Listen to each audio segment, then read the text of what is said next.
Mas é isso. Então, vamos lá. Quem quer orar para a gente começar? Rapidinho.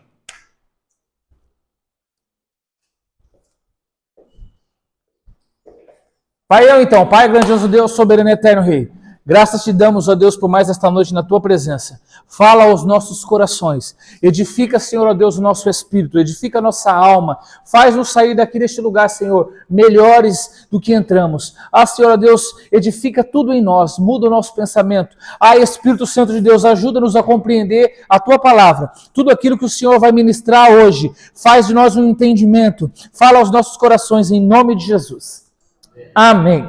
Então, estávamos falando aqui sobre... A Priscila é terrível. Eu estava com a imagem aqui que eu ia usar, que eu mandei para ela, ela levou o telefone. Filho, pede para sua mãe lá o telefone, por favor. Eu mandei uma imagem para ela ontem que eu ia fazer o desenho aqui. Estava lendo a Bíblia ontem à noite e mandei uma foto para ela, que falei, eu quero desenhar isso amanhã. E aí deixei aqui, estava aqui. Aí ela veio aqui e levou.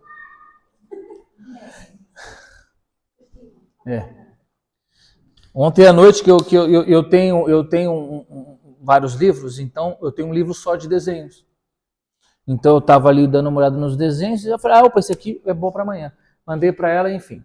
Então, vamos lá. Falamos do tabernáculo. Então, é importante compreendermos que... Obrigado, filho. Então... O Éden era o tabernáculo, amém ou não amém? Nós falamos sobre isso. Então, o Éden, ele era uma espécie de tabernáculo, onde Adão foi posto no lugar santíssimo, amém ou não amém? No lugar santíssimo, ou seja, no jardim.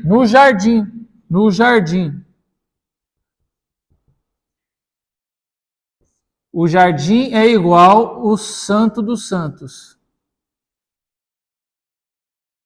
Santíssimo lugar, enfim. O Santo dos Santos. Aqui o santo lugar.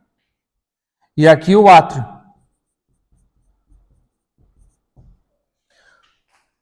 Então, por que Adão estava no Santíssimo, no Santo dos Santos? Porque é ali onde a presença de Deus se manifestava. Lembra que Deus vinha todos os dias e ali falava com ele, se manifestava com ele, ou seja, todo lugar onde Deus se manifesta é o Santo dos Santos. Preste atenção. Todo lugar onde Deus se manifesta se torna um santíssimo lugar. Então Adão foi posto no jardim, ou seja, ele foi posto no santíssimo lugar. E nós falamos também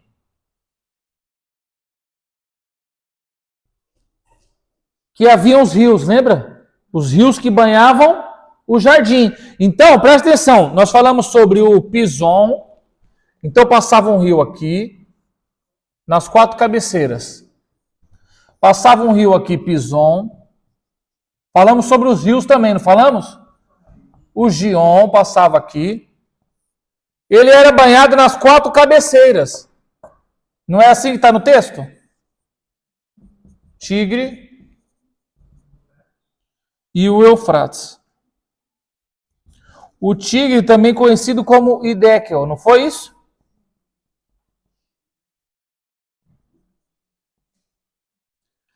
Então, os 4 rios que banhavam o jardim. Está aqui, que é o tabernáculo. Quando Adão e Eva pecam, eles são expulsos. Então, eles são lançados para fora. Não! Eles são lançados para fora da presença de Deus. Então, eles são lançados para cá. Eles são lançados para cá. Eles são lançados para o santo lugar. Já não tem mais acesso à presença de Deus. Mas ainda estão perto. Aí eles estão perto. Deus coloca aqui, aí ele já não está mais aqui, amém? Deus coloca o que aqui? 2 querubins, para impedir que eles acessem a árvore da vida. A árvore da vida está aqui, não está? Dentro, no jardim? A árvore da vida estava lá dentro. Esses dois aqui caíram. Estão em pecado. Estão com o espírito morto. Agora são mortais. Então Deus coloca esses 2 querubins aqui e uma espada.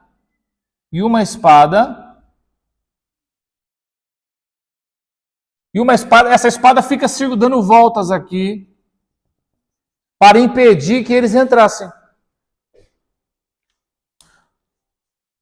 Voltassem, comessem da árvore da vida e se tornassem eternos num estado caído. Amém ou não amém? Então, quando Deus afasta eles, é por quê? Porque eles não podem mais estar na presença de Deus para comer da árvore da vida, do fruto da vida, ficarem eternos em estado caído.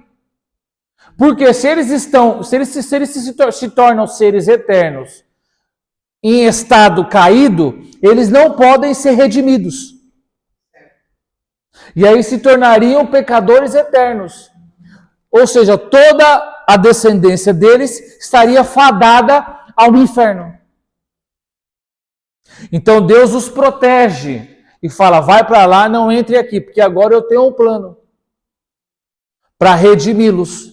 Então vocês precisam continuar sendo mortais, porque agora eu vou redimi-los. Está conseguindo compreender ou não? Jesus vai se encontrar lá depois. Porque, lembra que eu falei do ouro? E todo o ouro foi levado, o ouro bom?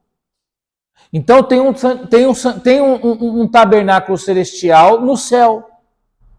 Então, esse tabernáculo foi levado. E foi posto no céu. E esses anjos e essa espada ficou lá. Protegendo o tabernáculo. Quer ver? Abre comigo aí, Apocalipse capítulo 11.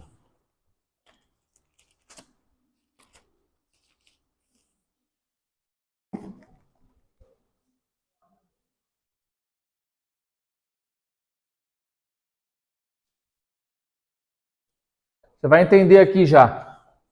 Por que eles vieram para cá e não para cá? Aqui é a floresta. Lembra que a gente falou? Aqui é a floresta.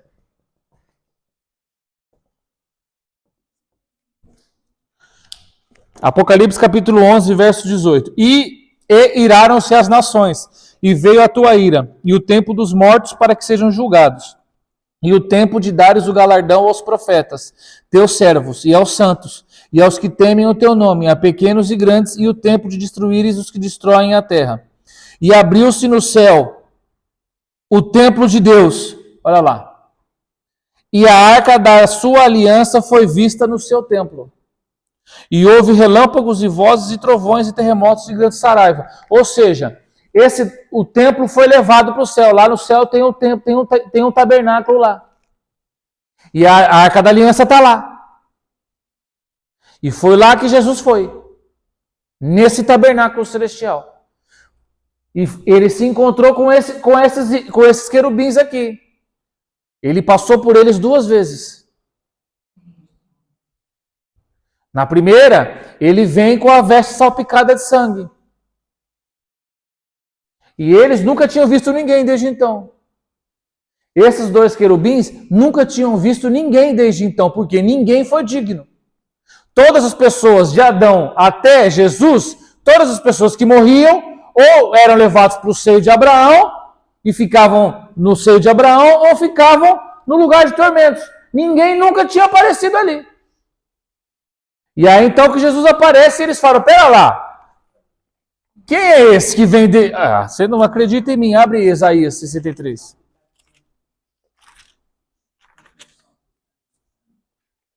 Eles nunca tinham visto ninguém. Imagina.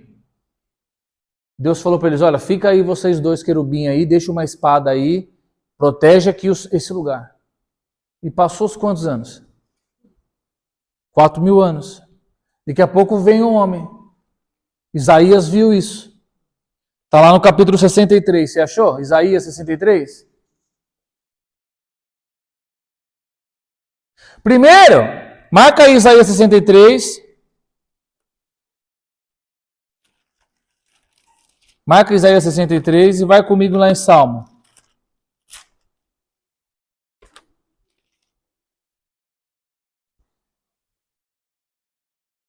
Salmo 24. Marca Isaías 63. Para você entender a ordem cronológica dos eventos. Que a Bíblia é assim.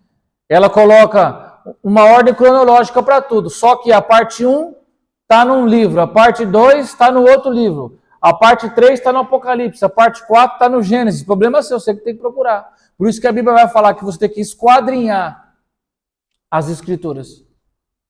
Então, presta atenção, verso 24. Capítulo 24 do Salmo, verso 8. Olha, esta é a geração daqueles que buscam a tua face. Verso 6. Ó Deus de Jacó, levantai, ó portas, as vossas cabeças. Levantai, ó entradas eternas, e entrará o Rei da Glória. Quem é este o Rei da Glória? Essa é a primeira entrada nele no tabernáculo celestial. Porque o anjo perguntou, quem que é esse Rei da Glória? Quando ele vem subindo aqui. Isaías viu, volta lá em Isaías 63. Olha o que o querubim perguntou. Antes de mandar levantar as portas. Capítulo 63, verso 1. Quem é este que vem de Edom? Edom é terra. Quem é esse que vem da terra? Com vestes tintas, este que é glorioso em sua vestidura, que marcha com sua grande força, eu que falo em justiça, poderoso para salvar. Agora ele disse. Então o anjo perguntou, quem é esse que vem de Edom? Com vestes tintas, este que é glorioso em sua vestidura, que marcha com sua grande força. Jesus disse, eu que falo em justiça, sou poderoso para salvar. Aí o anjo olhou para ele e falou assim, por que está vermelha as tuas vestes? E as tuas roupas como as daquele que pisa no lagar? Aí ele vai dizer o seguinte, eu sozinho pisei no lagar. E dos povos ninguém ouve comigo. E pisei-os na minha ira, e os esmaguei no meu furor, e o seu sangue salpicou as minhas vestes, e manchei toda a minha vestidura. Agora vai lá comigo em Apocalipse capítulo 19. Você pode falar assim, não, esse daí não é Jesus, não.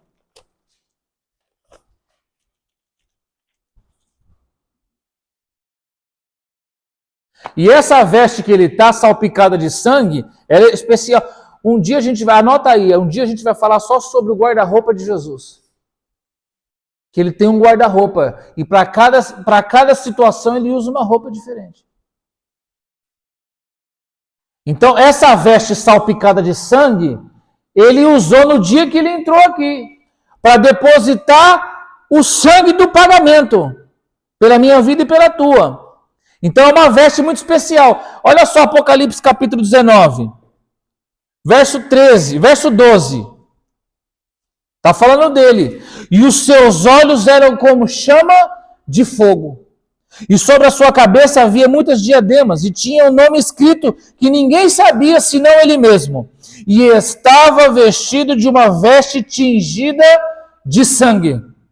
E o nome pelo qual se chama é a Palavra de Deus. Quando ele vier, no milênio, ele vai vestir a mesma veste que ele vestiu no dia que foi sacrificado. E pisou no lagar e entrou lá dentro. Por quê? Ele vai falar assim, vocês lembram que vocês mancharam as minhas vestes com o seu sangue? Então agora eu venho para redimir todos aqueles que creram em mim. Amém ou não amém? Então, Jesus, Foi até lá. Com o sangue do pagamento. O sangue dele. E quando ele chega aqui, esses querubins não entendem nada. Falam, ué, pera lá, o que está acontecendo aqui? Quem é você que está vindo daí de Edom, lá de baixo? Quem é que você que vem de Edom? Com essa veste gloriosa, salpicada de sangue, ele diz, eu, sozinho pisei o lagar. Então ele falou, aí eles falam, tudo bem, a gente vai deixar você passar, só que agora você se vira com a espada. Porque o problema não somos nós, o problema é a espada. Porque a espada é aquela que sonda a alma de todos aqueles que vão chegar até aqui. E se você tiver algum pecado, ela te consome. E Jesus temia essa espada. Ele temia por ela. Porque ele chegou lá e falou, e agora? Eu vou passar por ela, se ela me sondar e tiver alguma coisa em mim, acabou. Acabou tudo, porque quem é que vai conseguir chegar aqui de novo? Eu ia ler o texto da espada, mas não vou porque a gente já leu. Nós já lemos o texto da espada, não lemos? Ah, meu irmão, você, vou te falar, Lucas, capítulo 2.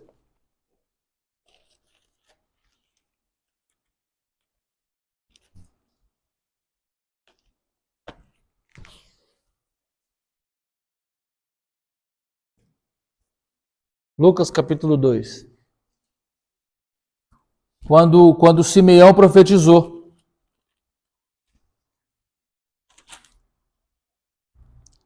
Você lembra de Simeão? Quem lembra de Simeão? O nascimento de Jesus. Lucas capítulo 2, verso 34. E Simeão os abençoou e disse a Maria, sua mãe, eis que este é posto para a queda e elevação de muitos em Israel, e para sinal que é contraditado. E uma espada transpassará também a sua própria alma, para que se manifestem os pensamentos de muitos corações. Ou seja, a espada vai transpassar a alma. Então agora, quando ele chegasse aqui, essa espada, que foi a mesma espada que estava no Éden. E por que ele temia a espada? Vai lá no Salmo 24. Tem referência a isso? Tem, eu já falei sobre isso. O versículo 34 é igual ao Salmo 24, o versículo 3 agora. Tá vendo? Quem anota tem.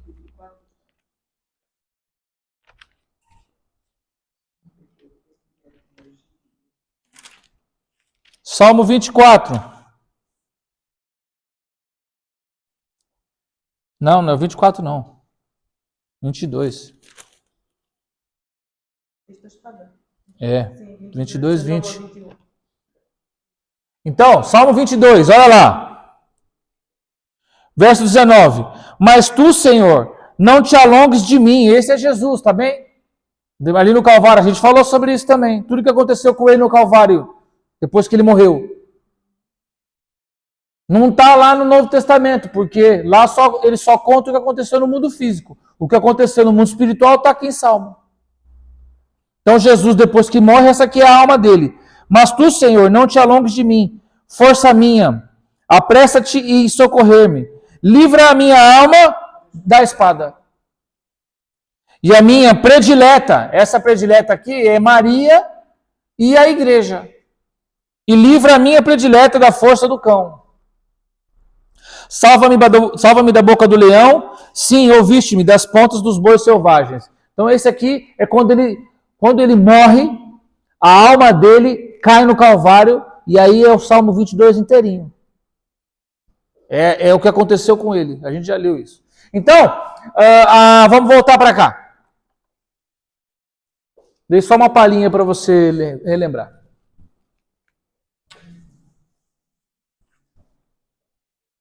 Eu tenho um livro que conta tudo o que aconteceu com Jesus, desde as 3 horas da tarde até o final de tudo. Então, vamos lá. Então, o homem estava aqui no Santíssimo Lugar, no Santo dos Santos, amém? E ele foi lançado aonde? Foi lançado no Santo Lugar. Por quê? Porque aqui no átrio foi onde Deus sacrificou o cordeiro. No altar de sacrifício, para poder dar as vestes para eles.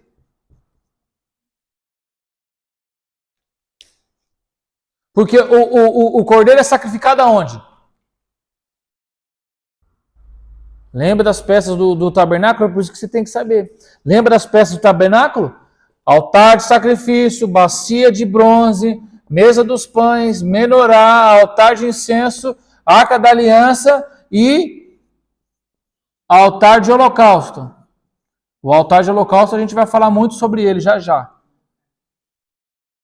Muito. Porque aqui é o altar de holocausto. Altar holocausto. 90% dos professores que ensinam sobre tendas, tabernáculos e templos falam que o tabernáculo tinha 6 peças. Mas eles se esquecem que existia um altar de holocausto fora do arraial. É por isso que Jesus foi queimado fora da cidade. Por isso que o Gólgota,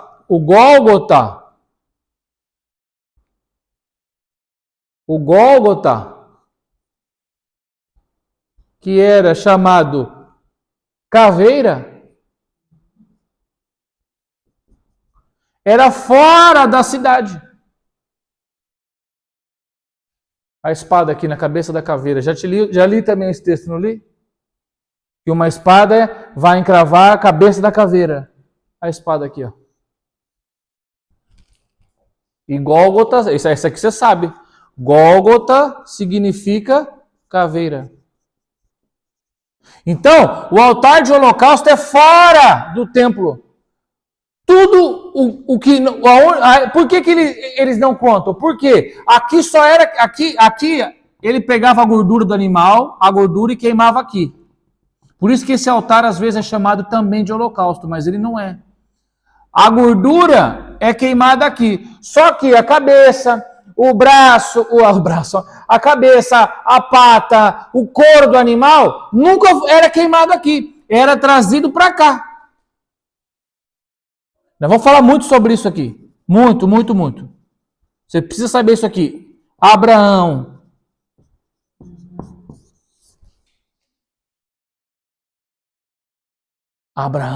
Vou dar só uma palhinha. Abraão era um construtor de altares.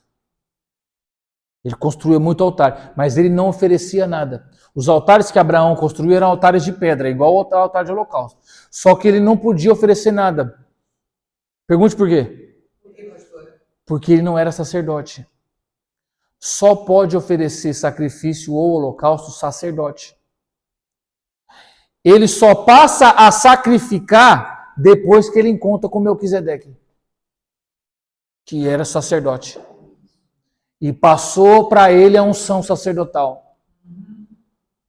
Nós vamos falar bastante sobre isso. Quando Abraão dizima sobre a vida do sacerdote, e o sacerdote o abençoa dando a ele pão e vinho, acontece uma troca de unção ali. A unção que estava sobre Melquisedeque passa para Abraão. E a unção que estava sobre Abraão passa para Melquisedeque, que era rei de Salém, que depois vai virar Jerusalém. Está conseguindo compreender ou não? Aí então Abraão começa a oferecer holocaustos, porque agora ele é sacerdote. Vamos chegar lá. Por quê? Porque ele dizimou na vida do sacerdote. E o sacerdote sabia que sobre ele repousava a bênção de Deus. E que todos aqueles que o abençoarem serão abençoados. Então ele falou, olha só, tem a bênção de Deus sobre a vida daquele homem. E a palavra de Deus diz que todo aquele que o abençoar será abençoado. A primeira coisa que eu vou fazer é levar pão e vinho para ele. Mas a gente devia fazer isso. Quando você encontra com o homem de Deus, a primeira coisa que você tem que fazer é abençoá-lo. Porque quando você o abençoa, quando você honra a vida dele, quando você abençoa ele dizendo, olha, eu sei que Deus é contigo, aquilo que está sobre ele pula para você. Só que a gente tem muita dificuldade em honrar os homens de Deus, em abençoar os homens de Deus. Então a unção que está sobre ele não vem para nós. Ah, pastor, essa história de unção pega? Claro que pega, meu irmão. Olha só o que a Bíblia vai dizer lá no livro de Atos, capítulo 7. Que Estevão estava sendo apedrejado, amém ou não amém? E que a Bíblia vai dizer que ele tinha um bom trato, uma boa palavra para com os gentios. Então, mesmo sendo diácono, ele pregava, ele era muito bom pregador, muito bom evangelista e falava muito bem com os gentios. E olha o que a Bíblia vai dizer, que aí depois que terminaram de matar ele, apedrejá-lo, pegaram as vestes dele, a capa, meu irmão, que é o símbolo do profeta, e lançou aos pés de um tal chamado Saulo. E o Saulo, que você lembra bem, que depois ele vai se tornar o apóstolo dos... Ah, pastor, esse negócio de unção, pega, meu irmão, pega. Você lembra da capa de Elias? A primeira coisa que Eliseu fez foi correr e pegou a capa. E a unção que estava sobre Elias passou para ele, em porção dobrada. Você pode crer ou não crer, meu irmão. Eu prefiro crer. Amém. Que esse negócio de unção pega. Então, olha só, Então, Abraão se torna sacerdote. Então, você vai ver, depois do encontro dele com Melquisedeque, duas coisas que livraram a vida de Abraão. Pergunte para mim quais. O encontro com Melquisedeque. E quando ele mandou o Ló embora. E depois foi buscar o Ló. Não necessariamente nessa ordem, mas Ló significa véu. Ele nunca tinha que ter levado esse homem. Porque Deus disse para ele, sai da tua terra, da tua parentela. O que ele fez? Levou um menino. Levou o sobrinho que era órfão. Ele era órfão. Aí Moisés falou, coitado do menino, vou levar um menino, não tem ninguém. Levou o menino. Sabe o que Abraão fazia? Abraão dizimava na vida dele. Abraão ainda, dizimava na vida dele. Então ele pegava 10% e dava para Ló. Por que você acha que Ló ficou rico? Então, Abraão, durante muitos anos, deu o dízimo para Ló, porque ele era órfão. E o dízimo é para dar para quem? Ah, irmão, para de graça, irmão. Eu falei aqui, fiz uma lista aqui semana passada, para quem que tem que dar o dízimo. Então ele dava o dízimo na vida de Ló, ele abençoava a vida de Ló com o dízimo. Só que não era isso que Deus queria. Deus queria que o dízimo dele fosse para um sacerdote. Então durante anos, Abraão dizimou na vida de Ló, porque era órfão, e Ló enriqueceu. Aí ele vai lá para Sodoma, não sei o que, aquela coisa toda, e aí você conhece a história. Depois de um tempo, aí teve uma guerra entre 5 reis contra 4 reis. E 5 reis de 5 cidades contra 4 reis de 4 cidades. E uma das cidades era Sodoma, onde Ló estava. Presta atenção. Então o que aconteceu? Esses reis que venceram, levaram os despojos da guerra? Não levaram os despojos da guerra. Só os despojos de Ló. Os reis foram, destruíram, venceram.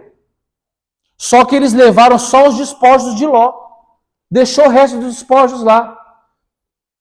E aí a Bíblia vai dizer que Abraão junta 300 e tantos homens dele, nascidos na casa dele, escravos. E vai socorrer Ló.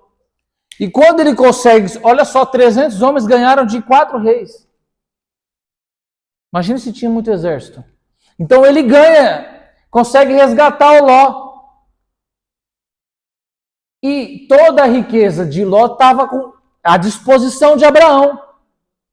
E ele vai falar o quê? E o rei queria dar para ele. Ele falou, pega toda a riqueza aqui que a gente tem, eu vou dar para você. Ele falou assim, não quero. Para que nunca se diga que você prosperou Abraão. Preste atenção, todo o dízimo que Abraão deu para Ló estava prontinho para voltar para a mão dele. Ele recusou. E aí o que ele fez? Ele pega isso tudo, esse dízimo todo, e entrega nas mãos do sacerdote. E aí agora ele passa. Segundo, duas coisas aconteceram. Além dele poder, duas coisas aconteceram. Onde que eu vou marcar aqui? Duas coisas importantíssimas aconteceram na vida de Abraão. Depois desse encontro com Melquisedeque. Olha o poder do dízimo, meu irmão. Depois que ele deu o dízimo para Melquisedeque, duas coisas aconteceram. A primeira e mais importante de todas, Deus volta a falar com ele.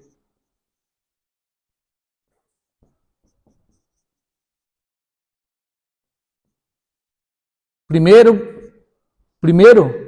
porque ele tinha levado Ló junto. Você não vai ver em nenhum momento da Escritura. Enquanto Ló está com Abraão, Deus não falou mais com Abraão. Depois que ele afastou Ló e deu o dízimo para o sacerdote, no capítulo 15, Deus já fala com Abraão de novo.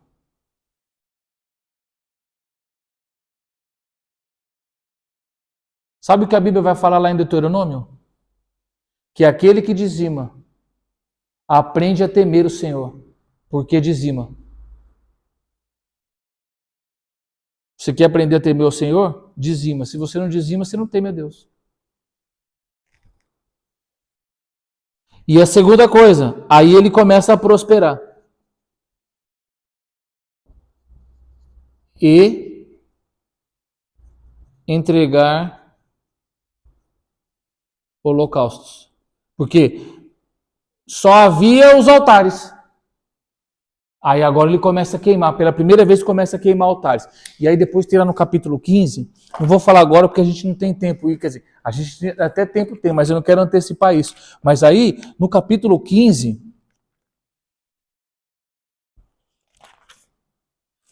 você vai ver que aí ele vai fazer o primeiro holocausto dele. E as aves de rapina vêm. Isso aqui é toda a história de Cristo, capítulo 15. Nós vamos falar sobre ele. Capítulo 15 de Gênesis. É toda a tipologia de Cristo. Gênesis capítulo 15. É quando Abraão vai fazer o primeiro holocausto.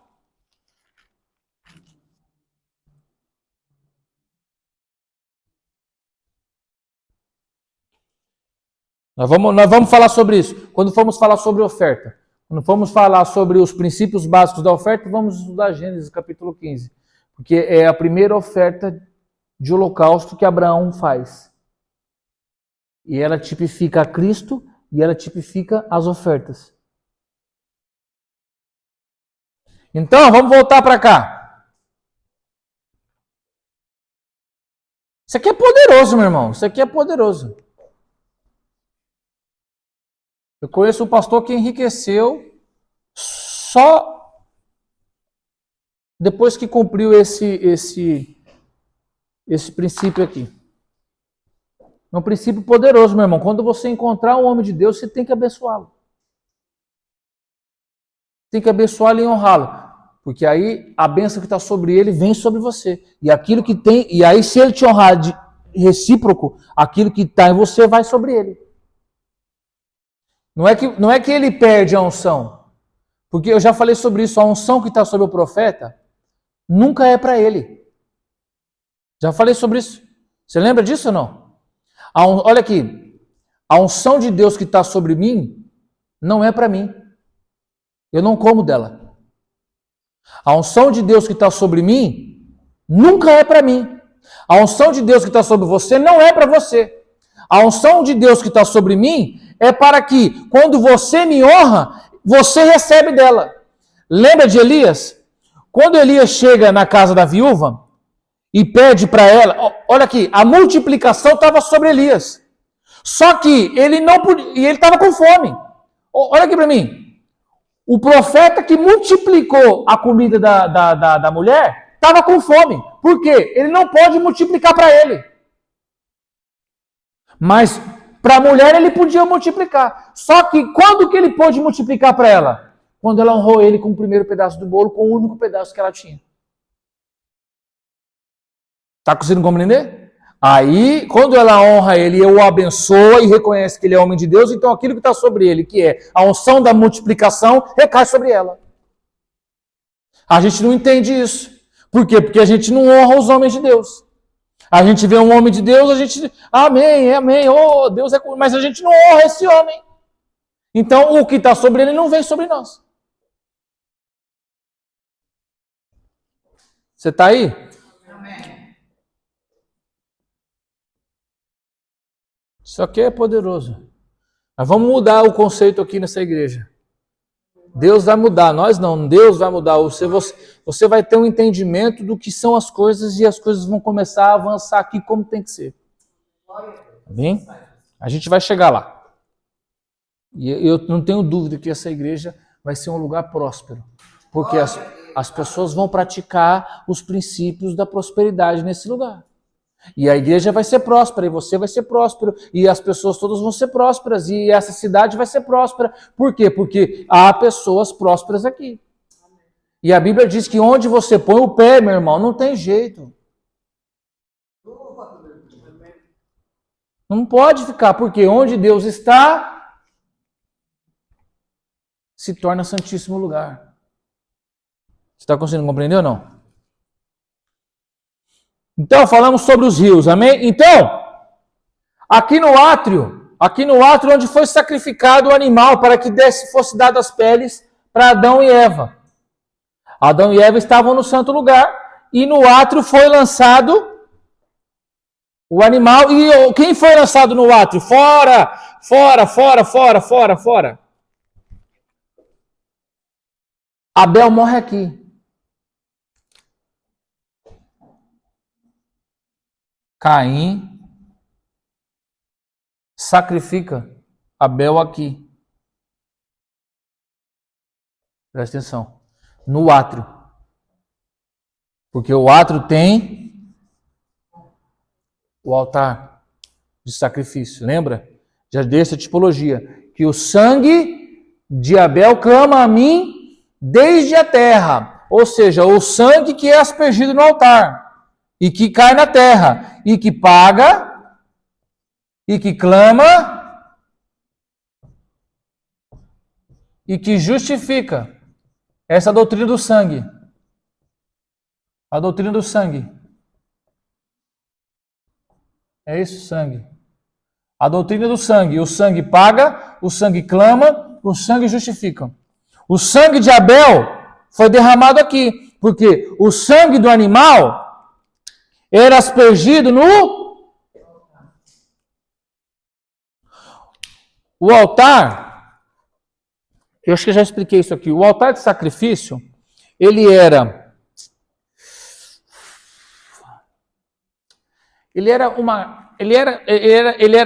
tipo uma churrasqueira quadrada.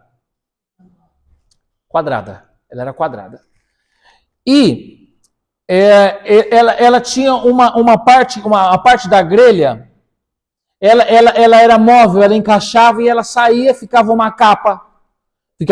Você puxava essa parte da grelha, onde ficavam os restos dos animais, onde ficava a lenha, enfim. Então ela era removível. Então, quando ele estava anexado uma parte na outra, então aqui ele tinha umas paredes, e os chifres aqui, e o sacerdote, ele fazia o karate no animal. O karate é um corte limpo. Então ele tinha uma espada muito, muito, muito, muito bem afiada, e que ele segurava o animal, ele colocava a mão sobre a cabeça do animal, e recitava as palavras, que os pecados do sei o que sejam posso. E aí ele fazia um movimento com essa espada, ele fazia assim, um corte só nesse sentido. E nesse único corte o animal tinha que ser morto, porque o animal não pode ter sofrimento. O animal não pode ter sofrimento. Então, essa espada, ele fazia esse corte, e aí ele pegava esse sangue que jorrava dali do pescoço do animal, e com esse sangue, ele jogava esse sangue nos 4 cantos do altar, na parede dele, derramava esse sangue sobre o chifre, que ele era um chifre virado com a ponta para cima. Ele era um chifre com a ponta virada para cima. Nos 4 pontos do altar. Então era posto o sangue aqui dentro. Aqui é a parede do altar. um corte de frente, só para você ver, tá vendo? Então ele era aspergido sangue aqui, e esse sangue escorria. E esse sangue, quando ele cai na terra, é o sangue que clama. Clama por perdão a Deus. Pela vida daquela pessoa. Então, você entregou o animal, o sangue dele, que era lançado aqui, o sangue do animal clamava a Deus que perdoasse o seu pecado. Que era por isso que o animal era sacrificado. Amém ou não amém? O sangue do chifre era o sangue que justificava você, que te justificava. Então o sangue que era derramado aqui era o sangue da justificação. E o outro sangue, que era levado lá para dentro, para o altar de incenso, era derramado sangue lá dentro, era o sangue que pagava. Então, o que aconteceu? Quando Caim mata Abel, o sangue de Abel cai na terra. E aí então Deus vem. Abre lá Gênesis capítulo 4. E aí, quando o sangue de Abel cai na terra, o sangue dele começa a clamar.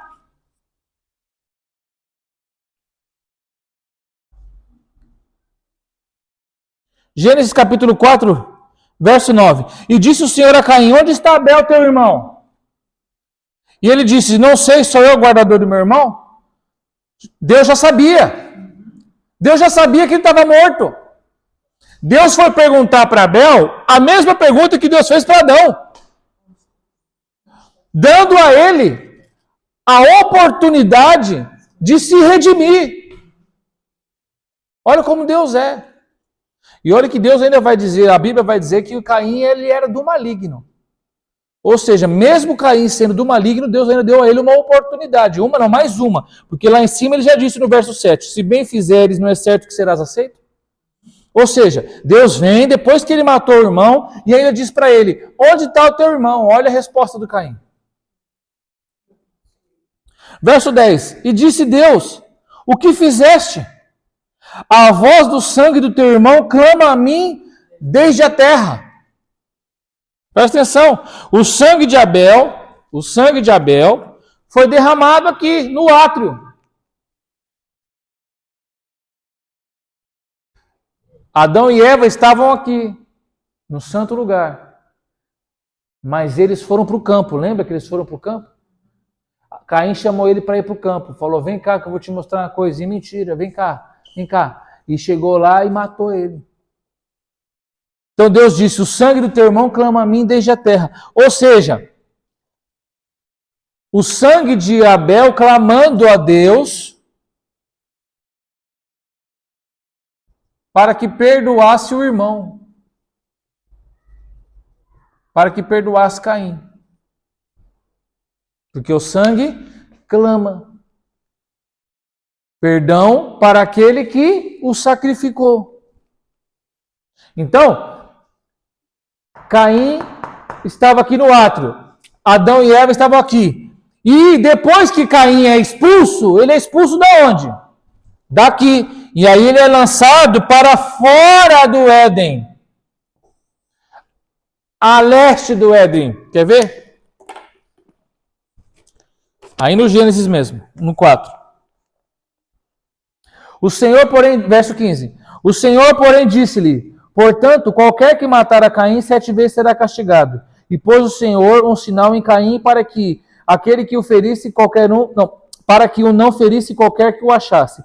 E saiu Caim diante da face do Senhor, ou seja, ele saiu da face do Senhor. Saiu da face do Senhor. Essa aqui é a face do Senhor. Essa aqui é a face. Essa é a face do Senhor. É o seu tabernáculo. Essa é a face do Senhor. E saiu Caim da face do Senhor. Saiu do Éden. E onde ele foi habitar? Olha lá. E saiu Caim diante da face do Senhor e habitou na terra de Nod, a oriente do Éden. Ou seja, lembra que é por isso que eu tive que te ensinar que o jardim não era o Éden, que o jardim estava no Éden.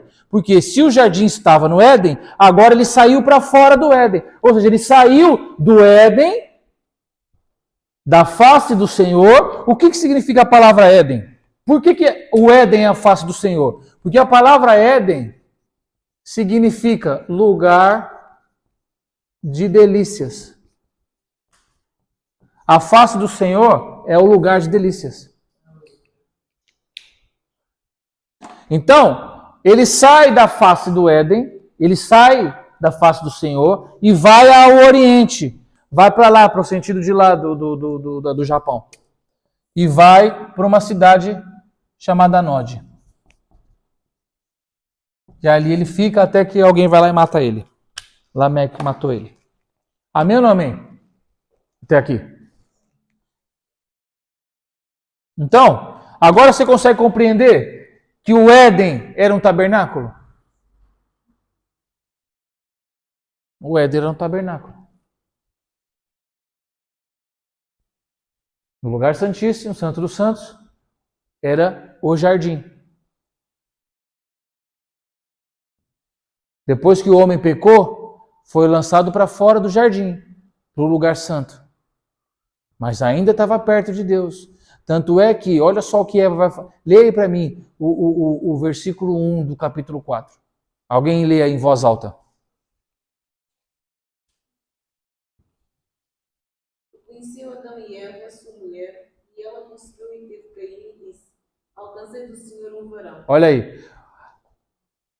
Era uma promessa, porque ela estava clamando a Deus por um menino.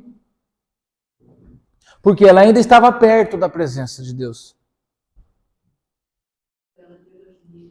Todas as meninas antes. Até nascer Caim e Abel, Adão e Eva só tinham filhas. Só nasciam mulheres. Ah, pastor, por que elas não estão mencionadas? Porque a Bíblia não menciona a genealogia de mulheres. Então, eles deviam ter, sei lá, centenas. Imagina, esse povo vivia 900 anos. Adão viveu 900 anos. Imagina quantos filhos. Em 900 anos dá para fazer muito filho. Não dá, não dá. Muito filho.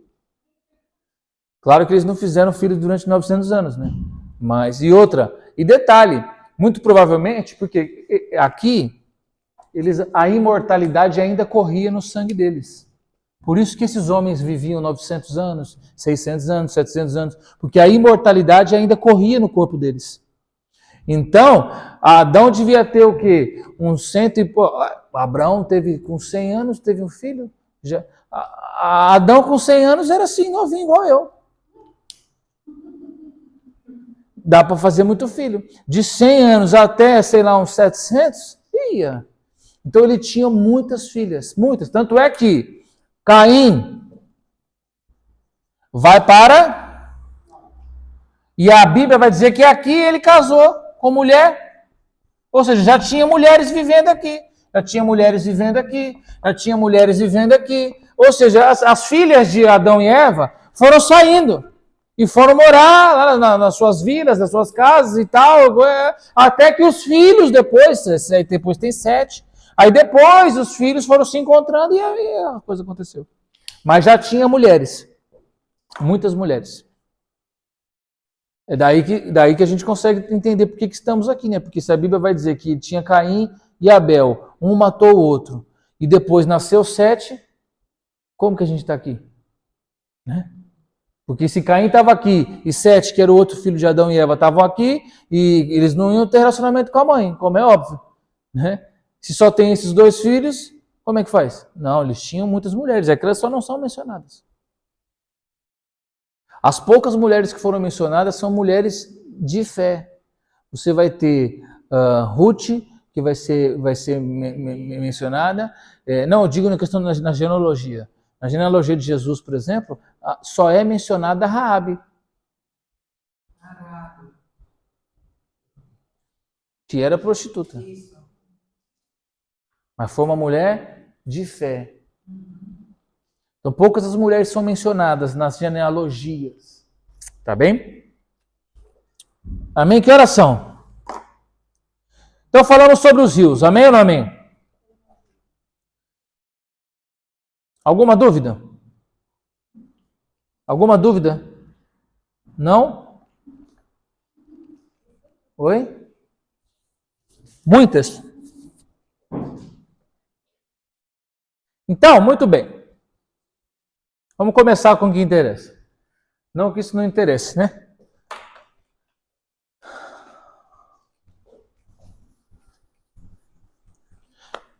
Como que pode, gente, o dízimo?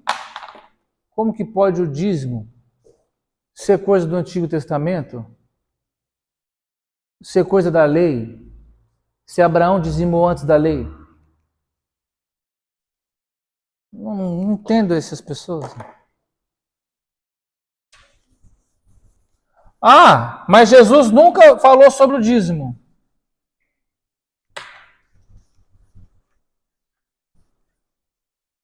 Falou sim, você que não leu direito.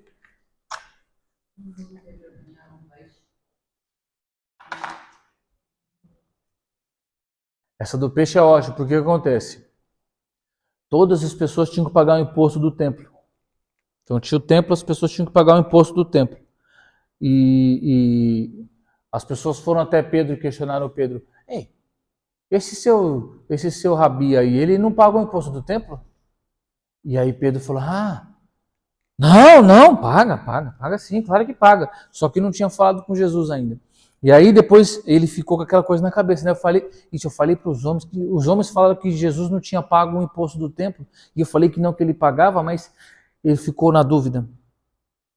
E aí ele foi até Jesus e falou, Senhor, e falou sobre o imposto do templo.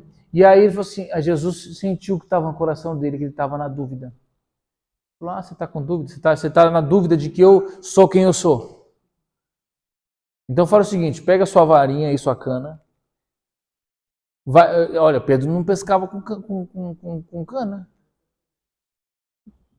Pescador profissional pesca com rede. Olha, pega a sua cana aí, põe o seu fiozinho aí, lança lá, vai vir um peixe, você fisga ele e traz ele para mim, e dentro da boca dele vai ter 2 moedas. Uma você paga o teu imposto e o meu. E ele foi lá, com a canazinha, deve ter pego uma cana emprestada com alguém. Jesus mandou o peixe, mandou o peixe! Ô meu irmão, você sabe qual é a dificuldade para pegar um peixe? É difícil para pegar um peixe. Eu que o diga. Eu passo o dia todo lá, não vem nada. Ainda pescar o peixe que Jesus mandou, e o peixe ainda tem 2 moedas na boca, meu irmão, olha.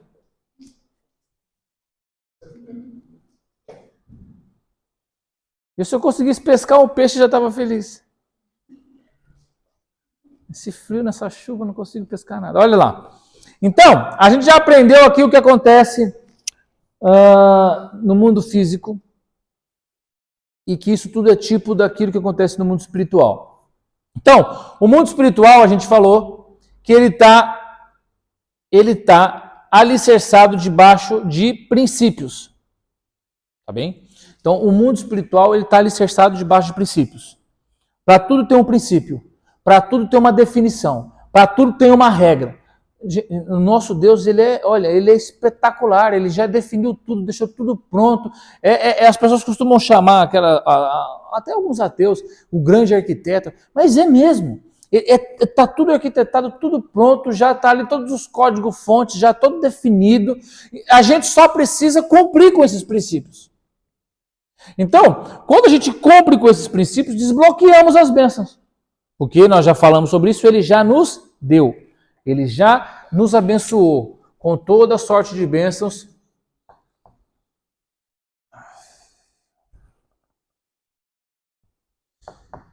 Não é? Esqueci. Agora, daqui a pouco eu lembro.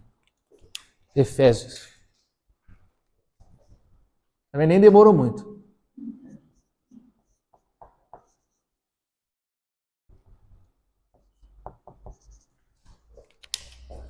Então ele já nos abençoou com toda sorte de bênção. Então, só que essas bênçãos são espirituais. Então, para que a gente desbloqueie essas bênçãos, a gente tem que cumprir com o princípio. Amém ou não amém? Tá certo aí, né? Bendito seja o Deus e Pai do nosso Senhor Jesus Cristo, que já nos abençoou com tudo. É lá, né? Efésios 1:3, não é? Então, a gente precisa cumprir com os princípios para que as bênçãos sejam desbloqueadas. A Bíblia, olha aqui, ela já nos dá a certeza de que Ele já nos abençoou. Irmão, você tem que ter essa certeza. Ele já te abençoou com toda sorte de bênção. Então, você só precisa encontrar a maneira ou viver e passar o processo e esperar o tempo da promessa, ou se a promessa já está no tempo, desbloqueá-la. Amém? Ou seja, a grande questão é que essas bênçãos, elas são espirituais.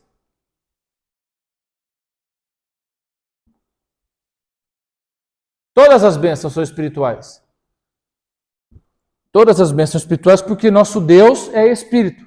Amém. João 4:24. Deus é Espírito. Então, as bênçãos são liberadas no mundo espiritual. E elas ficam retidas nos lugares celestiais. Deus está no terceiro céu, libera a bênção, ela desce para o segundo céu, fica ali a sua bênção ali, ó. Fica navegando ali. Os demônios ficam em volta, não sabem bem o que porque é onde eles estão. E elas ficam lá retidas. Até que o tempo delas seja cumprido. Porque você, olha aqui para mim, você pode cumprir com o princípio. Só que se não tiver chego o tempo, não adianta. Ela não vem. Porque o tempo da promessa é importante. O tempo da bênção é fundamental. Lembre que eu preguei aqui domingo passado, retrasado. Se você não está preparado para a bênção de Deus, ela pode te afundar. Então, o tempo da promessa, o tempo da bênção é fundamental. Às vezes, você já cumpriu com o princípio. Só que a bênção não foi desbloqueada porque o tempo ainda não chegou. O contrário também acontece. Às vezes o tempo já chegou e já passou. Só que você não cumpre o princípio, ou seja, não vai recebê-la. Está conseguindo compreender ou não? Então o que acontece? Não é melhor você já fazer a sua parte e já cumprir com o princípio e ficar só esperando o tempo?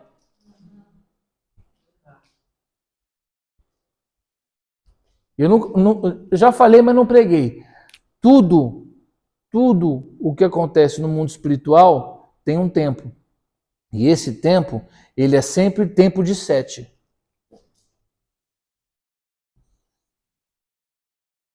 Sempre tempo de 7. Deus trabalha sempre em ciclos de 7. 7 horas, 7 dias, 7 semanas, 7 meses, 7 anos. Sempre em ciclos de 7. Então, a sua bênção, o tempo dela vai ser sempre tempos de 7. Nós vamos falar sobre isso também, quando formos falar das festas.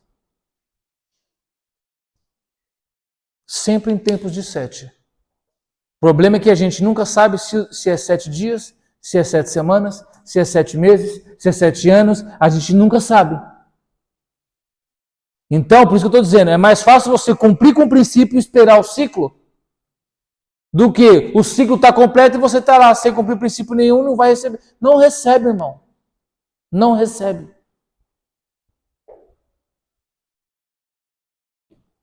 Nem que a jumenta tem que falar com você. A jumenta vai falar com você, para de me bater, o anjo aí na frente, aí você, é verdade. Está conseguindo pegar, irmão? Então as suas bênçãos ficam retidas lá, até que o tempo seja cumprido. As regiões celestiais você já sabe onde é.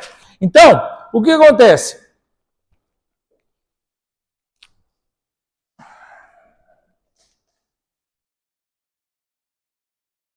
Aqui são as regiões celestiais.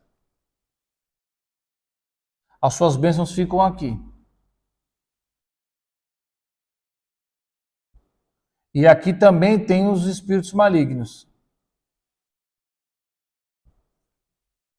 que estão retendo essas bênçãos. Muitas vezes, eles estão retendo essas bênçãos, para que elas não cheguem até você.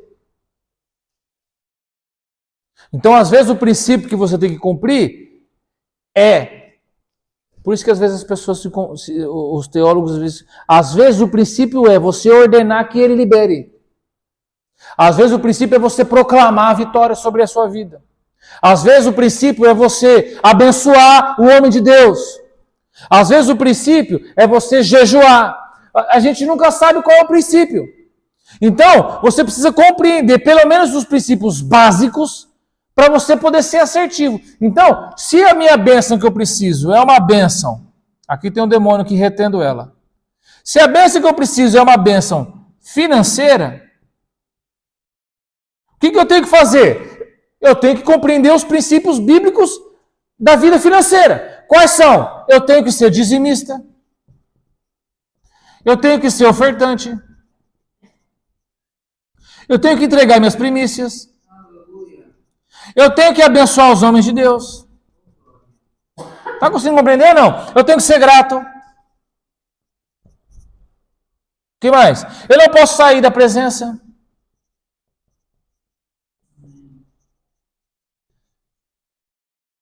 O que mais? Olha aqui. Porque quando eu sou dizimista, se esse cara aqui for um devorador, Deus repreende o devorador. Amém ou não amém? Nós vamos falar sobre esses 4 caras. Se eu sou grato,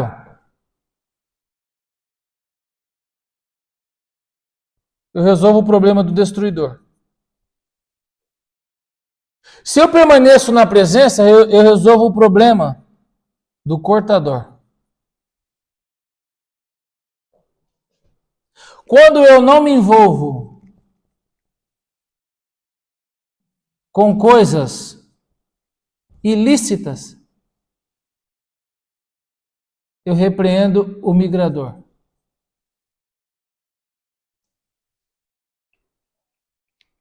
Tudo isso aqui está na Bíblia. Então, se esse cara aqui for um migrador,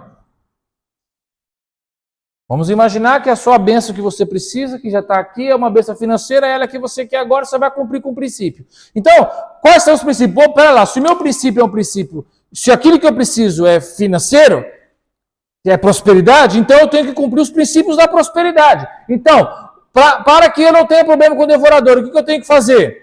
Eu tenho que ser dizimista. Pronto, você tem que ser dizimista. Por quê? Qualquer demônio devorador que esteja retendo a sua bênção vai ser repreendido. Ah, eu tenho que ser ofertante, porque aí eu cumpro outros tantos princípios, que nós já vamos falar sobre eles. Ah, eu tenho que entregar minhas primícias, porque aí quando eu entrego minhas primícias, eu quebro outros tantos princípios. Ah, eu tenho que abençoar os homens de Deus, porque aí eu recebo as unções sobre eles, de repente a unção que eu preciso é o que está sobre aquele homem de Deus que Deus colocou na minha vida. Ah, eu tenho que ser grato, porque aí se esse demônio for destruído... Está conseguindo compreender, meu irmão? Por isso que você tem que conhecer os princípios. A igreja tem que conhecer os princípios. Por que a igreja não prospera? Porque a igreja não conhece os princípios de Deus. É a vive de pregação. Eu já falei aqui, viver de pregação, você vai morrer? Não, você não vai morrer. Só que é a mesma coisa que você comer no pequeno almoço alface, no almoço alface e no jantar alface. Você não vai morrer, você vai estar alimentado, só que você não vai morrer. Só que também você vai viver daquilo. Quem quer viver de alface para sempre? E quando tem uma pregação um pouquinho melhor, vai um pedacinho de tofu. Um pedacinho de soja para você, junto com alface. Ah, meu irmão, você quer viver disso? Ah, os crentes hoje vivem disso. Alface com pepino. No pequeno almoço, no almoço e no jantar. Por quê? Vivem de pregação. A pregação, você acha que eu consigo, numa pregação, falar isso aqui tudo? Não. A não ser que eu faça uma série de mensagens, que muitas igrejas têm isso. Então elas pegam um tema X, sei lá, vamos falar sobre João 4:24. Vamos falar sobre os lugares, as bênçãos de Deus. Aí fica lá o ano todo falando sobre aquilo. Mas mesmo assim não dá, porque o tempo é curto. Geralmente as pregações hoje, elas costumam durar, aqui ainda dura muito. Mas olha, as igrejas por onde eu passava, a maioria delas, das pregações, de 35 a 40 minutos. Não mais do que isso. Eu ia pregar e eu pregava muito fora. Pegava o microfone com o pastor falava, olha, você tem 35 minutos. Imagina eu, com 35 minutos. Já falo pouco. E eu fico me controlando aqui no domingo para não chegar a nenhuma hora. Mas um dia eu vou te dizer que não devo falar. Não devo falar.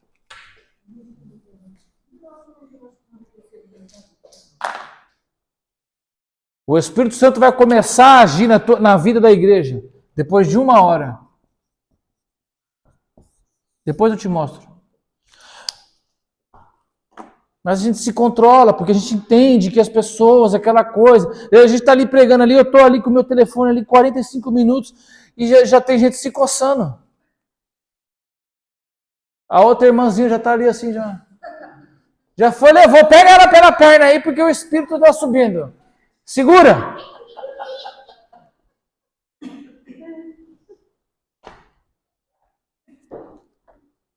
Não dá, irmão. Então, você não vai aprender. Então, você tem que ter os princípios. Ah, pastor, quero casar. Então, tem outra lista enorme de princípios que você tem que cumprir. Ah, pastor, eu quero, não sei, quero ter um ministério. Tem outros tantos princípios. O que o crente não quer saber, olha aqui. Olha aqui. Vocês estão recebendo do céu princípios que vão enriquecê-los, que podem enriquecê-los. Princípios que podem fazer vocês serem prósperos. Quem que não quer isso, meu irmão? Só que as pessoas não vêm. Não vêm, irmão. Não vêm. Vem só os guerreiros aí do Vale do Jabote. Não é? E glória a Deus pela vida de vocês. Quando vocês começarem a prosperar e começar a desfilar por aí, né? De carro novo, roupa nova, casa nova. Estou profetizando, irmão. Você já devia estar dando glória a Deus. Quando você começar a desfilar aí, quando você começar a viajar e vai para Paris, e vai para Canárias, e vai para Maldivas, não sei como é que você gosta, irmã. Quando você tiver aí as pessoas vão começar a ver o que está acontecendo. Você vai falar, você não ia na aula, agora fica aí chupando o dedo. Amém ou não amém? Quem recebe isso aí? Recebe aí, irmão, porque eu só posso dar. E eu não posso provar disso. Está conseguindo compreender? É por isso que eu já contei para vocês e vou contar. É por isso que toda vez que eu encontro com um homem de Deus, eu corro para abençoá-lo. Porque aquilo que está sobre mim não é para mim. Só pode ser para vocês.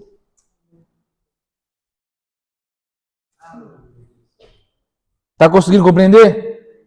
Então, irmão, irmã, quando alguém vir aqui te abençoar, você a recebe. Amém ou não amém? E o pastor, quando alguém vier para te abençoar, receba. Porque se você não recebe, você retém a bênção dele. Primeira vez que eu ensinei isso aqui, numa aula, irmão, não me leva a mal. Não é isso que eu quero, tá bem? Mas eu só vou te contar a minha experiência. Primeira vez que eu ensinei isso aqui numa aula, na hora que eu estava indo embora, o menino me pegou na porta. Meu discípulo, Fabrício, está assistindo, em nome de Jesus, Deus te abençoe, meu lindo. Correu, me catou pela mão, falou, você não vai embora. Eu falei, por quê? Ele falou assim, toma aqui. Eu falei, Deus te abençoe. Ele falou assim, eu não vou embora sem perder essa bênção. Está conseguindo compreender? Então, e eu não posso, eu falei, não, eu vim aqui, não. Ele falou, sabe, ele falou para mim, não retenha a minha bênção.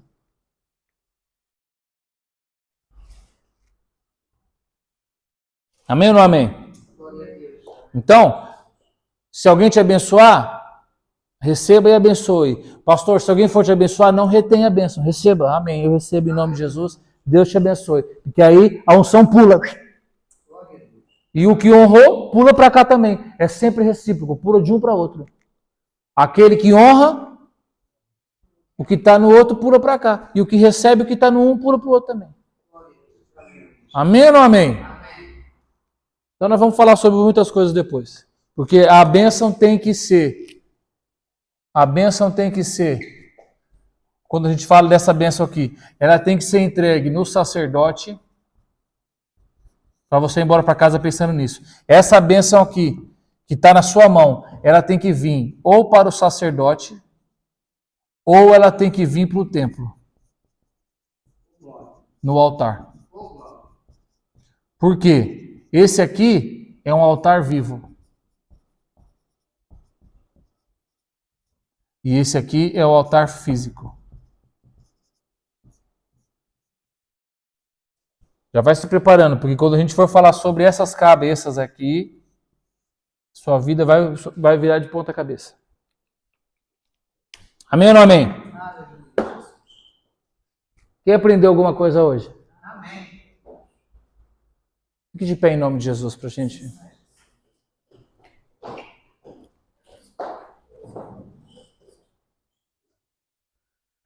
Se prepara agora, que a partir da próxima aula, ó.